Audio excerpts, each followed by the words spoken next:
Bismillahirrahmanirrahim. Assalamualaikum warahmatullahi wabarakatuh. Innal hamdalillah nahmaduhu wa nasta'inu wa nastaghfiruh wa na'udzu billahi min syururi anfusina wa min sayyiati a'malina. Ashhadu an la ilaha illallah wahdahu la syarikalah wa ashhadu anna Muhammadan abduhu wa rasuluh la nabiyya ba'dah. Allahumma salli ala Muhammad wa ala ali Muhammad. Qala Allah ta'ala fil Qur'anil Karim, a'udzu billahi minasy syaithanir rajim. Bismillahirrahmanirrahim.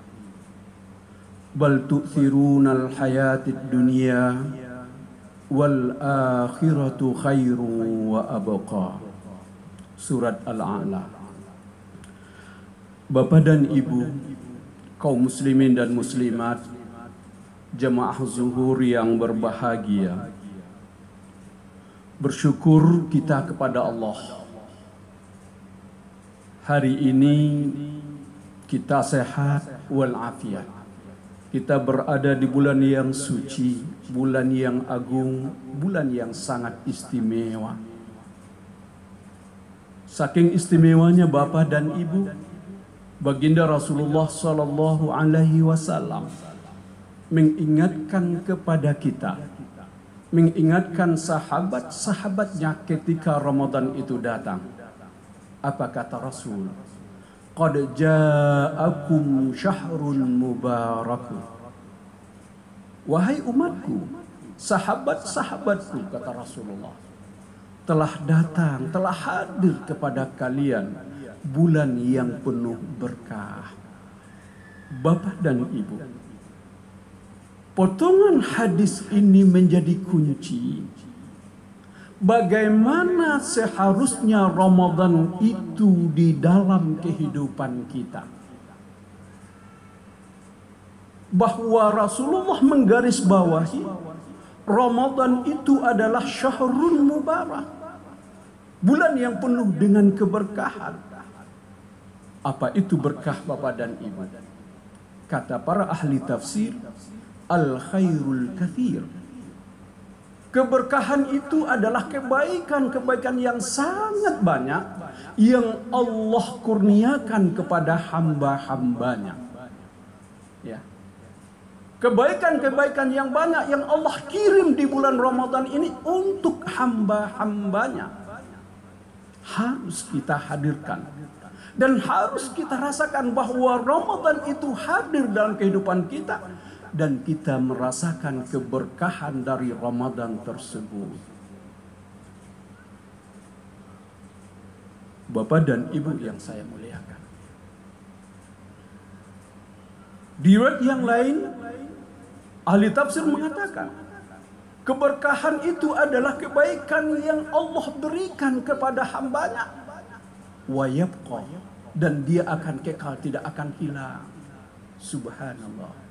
Bila seorang hamba berada di bulan Ramadan ini, lalu dia bersungguh-sungguh melaksanakan ibadahnya dalam bulan Ramadan, Allah berjanji akan memberikan kebaikan yang itu akan dia nikmati sampai ajal datang menjemputnya. Subhanallah. Bapak dan Ibu, keberkahan itu ada dua. Satu maddi, yang kedua maknawi. Apa itu maddi? Keberkahan bersifat materi. Di bulan Ramadan ini orang tidak ada yang kelaparan. Di bulan Ramadan ini kita mudah mendapatkan makanan dan minuman. Saat mau berbuka orang berbagi semuanya. Bapak Ibu, ini kebaikan. Mungkin ada yang hari-harinya susah untuk menikmati makan yang agak enak. Tetapi di bulan Ramadan ini dia dapatkan. Di bulan Ramadan ini ada rezeki-rezeki mereka yang berlimpah. Allah tambahkan. Iya, itu yang bersifat maddi. Tetapi yang bersifat maknawi adalah apa? Kecerdasan spiritual seorang hamba itu meningkat dengan ibadah-ibadahnya selama bulan suci Ramadan. Keberkahan atas hasil kecerdasan spiritual yang meningkat, itulah yang lebih agung dan lebih mulia. Karena apa? Dia akan membuat kita selalu berada di jalan dan garis kebenaran, dan kita tidak akan mau berpaling. Bapak dan Ibu, kalau di bulan ini kita melihat, kalau kita mendekatkan diri kepada Allah, lalu dari sahur Bapak sudah mengatakan saat bersahur itu ini adalah ibadah, bukan hanya supaya kuat puasanya. Enggak, tapi dia bagian dari ibadah. Melangkah ke rumah Allah setelah sholat sahur, duduk di masjid, sholat subuh dan seterusnya, sampai berkumandang azan Allahu Akbar, Allahu Akbar. Di waktu maghrib, Bapak, Ibu minum. Ketika tetesan air, atau maaf, ketika tegukan minuman yang Bapak teguk ketika berbuka, lalu menetes air mata rasa syukur kepada Allah. Ya, itulah yang disebut dengan kecerdasan spiritual yang menyentuh kalbu kita. Dari apa? Dari kekuatan ibadah puasa yang kita rasakan. Ketika sang hamba merasakan seperti ini, apa yang terjadi? Lalu tumbuhlah keyakinan dalam dirinya. Subhanallah, ternyata dengan menjaga ibadah saya, dengan saya mematuhi dan melaksanakan apa yang Allah suruh dan Nabi suruh, ternyata hidup ini begitu indah, hidup ini begitu nikmat. Pegang itu kuat-kuat. Tetapi ketika kita berbuka, tidak ada sentuhan sedikit pun dalam kalbu kita, kecuali yang hadir adalah nampak makanan-makanan yang enak. Alhamdulillah, berbukanya enak hari ini. Bapak Ibu, kalau itu yang terjadi, maka kecerdasan spiritual itu belum melejit dengan apa? Ibadah puasa kita. Maka hikmah puasa yang pertama itu ingin kita sampaikan adalah bagaimana seorang hamba mampu melejitkan kecerdasan spiritualnya itu. Dan yang kedua, ibadah puasa ini mendorong kita untuk menjadikan akhirat sebagai obsesi hidup kita. Menjadikan akhirat sebagai obsesi tujuan dalam hidup kita. Bapak dan Ibu, dunia nikmat yang Allah berikan kepada kita. Dunia berisi kesenangan. Tetapi Allah ingatkan di dalam Al-Quran, kesenangan dunia itu adalah mata'ul ghurur, kesenangan yang bisa menipu dan membawa kita tertipu. Dan jangan hanyut dengan kesenangan dunia itu. Rasulullah Shallallahu Alaihi Wasallam, Bapak dan Ibu, mengingatkan kita bahwa cara hidup orang-orang yang beriman itu adalah apa? Dia menjadikan akhirat sebagai tujuan dan capaian di dalam hidupnya ini. Ya. Akhirat adalah impian terakhirnya. Apa maksud akhirat impian terakhirnya? Dia ingin bahwa kelak hidup itu diakhiri dengan surganya Allah Subhanahu wa ta'ala. Ramadan mengingatkan kita dan mengajarkan kita untuk apa? Selalu mengejar surga itu dan menumbuhkan benar-benar rasa takut kita dengan api neraka. Sehingga Rasulullah mengatakan, di bulan Ramadan ini Allah akan membebaskan hamba-hambanya setiap malam dengan jumlah yang tidak sedikit dari orang-orang yang dibebaskan dari siksa api neraka. Di malam Lailatul Qadar Allah akan berikan lebih banyak lagi. Artinya apa? Ketika di bulan Ramadan seorang mukmin ditanamkan dalam dirinya agar apa? Selalu bermunajat, meminta kepada Allah agar apa? Agar di bulan Ramadan ini dia termasuk salah satu di antara hamba-hamba Allah yang akan Allah bebaskan dari siksa api neraka.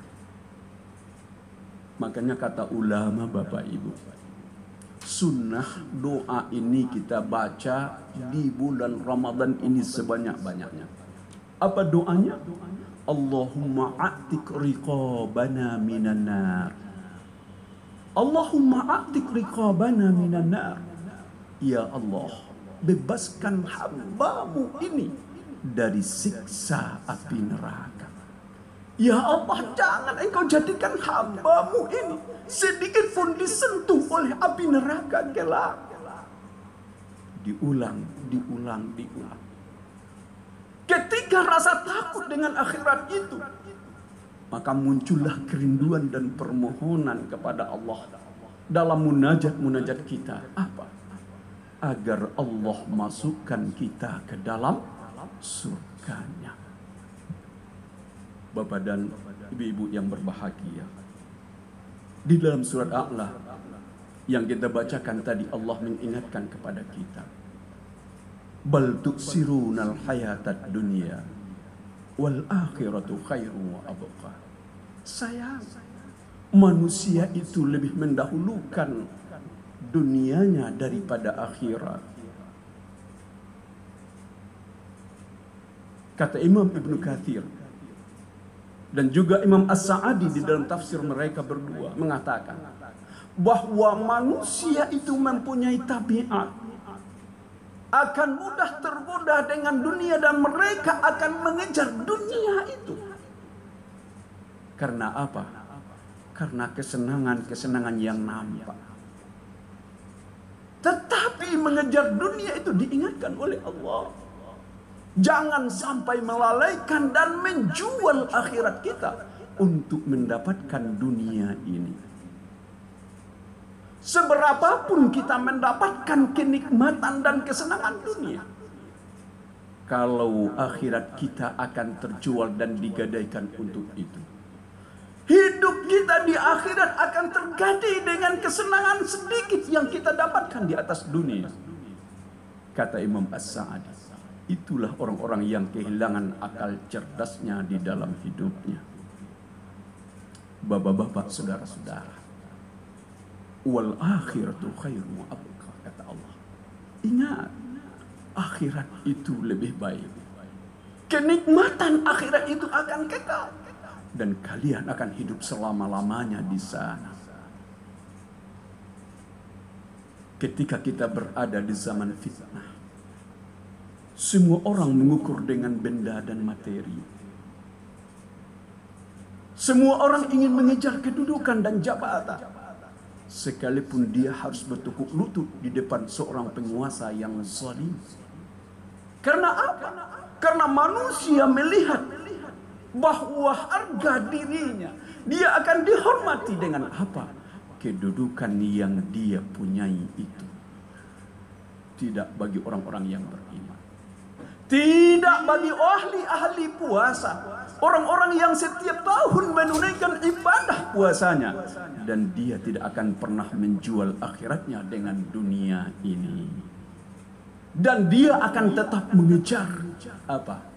Kenikmatan dan kesenangan serta kebahagiaan di akhirat kelak. Makanya Rasulullah mengajarkan kita sebuah doa. Allahumma la taj'alil dunya akbar hammina. Ya Allah, jangan engkau jadikan dalam hidupku dunia ini menjadi obsesi dalam hidupku. Ya, Ya Allah, jangan engkau jadikan dunia ini menjadi obsesi yang aku kejar. Wala mablagha ilmina wala ilan nari masirana.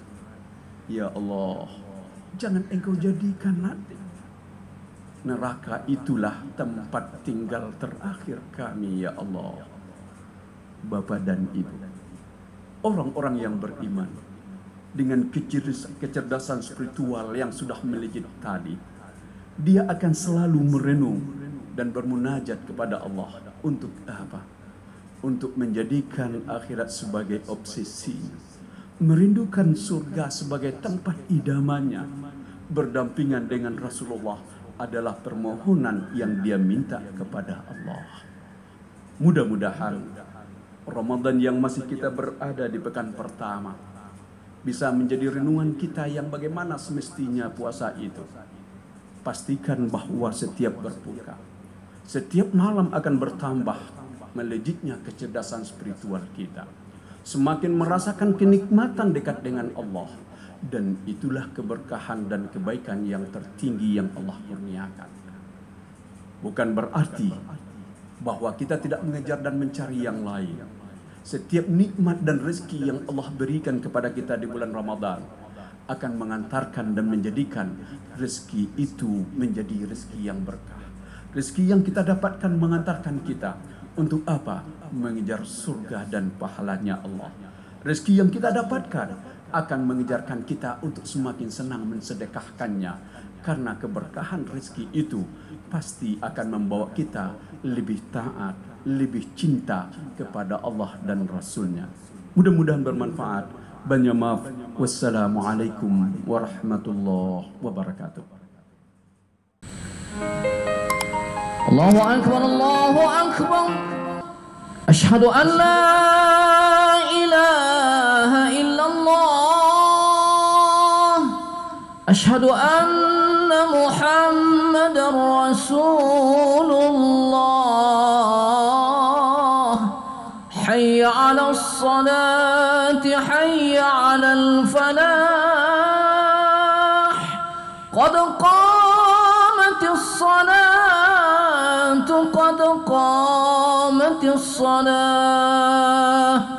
Allahu Akbar, Allahu Akbar. La